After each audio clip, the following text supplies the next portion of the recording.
大家好，我是夏妈。今天的晚餐是红烧鱼、紫苏煎黄瓜，还有一个肉末茄子。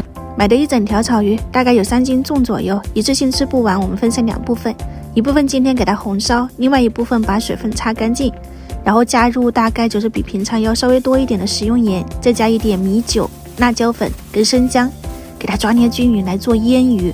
放坛子里面就是坛子鱼，这种腌2-3天就可以了。这边的话呢，茄子我是喜欢上锅蒸的，少油版本蒸着吃也比较清淡一点。小朋友给他们准备的牛肉就是用蚝油、生抽、胡椒粉、淀粉给他们腌一会儿，抓捏均匀以后用花生油锁住水分，就用这个芹菜稍微炒一下。煎鱼的时候油热，撒点盐防粘，放进去以后转着圈这样去煎，不要翻动。然后这边的茄子出锅了，切成条，可以晃动了你就给它翻面，煎到2面焦香，先出锅。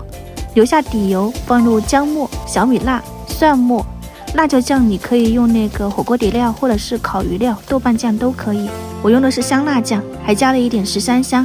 炒香了以后就淋入开水，这个水可以多放一点，加点盐和酱油调味，再把鱼放进去，小火慢焖5到8分钟。趁这个时间我们把茄子也做好。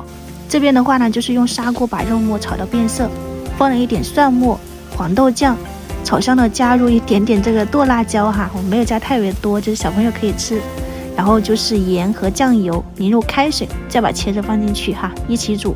这2个菜我是同时做的，就是汤汁收的差不多了，撒一把淡蒜叶，红烧鱼就可以出锅啦。我们家是每天都会有一个辣菜的哈，我感觉不吃辣菜就没有吃饭一样。然后茄子我勾了一点芡，再焖煮一会儿。小朋友的就超级简单，把牛肉放进去，用热油给它炒一下。炒到稍微的变色了以后，就下入芹菜，翻好均匀，熟透了就可以出锅了。很简单的一个芹菜牛肉。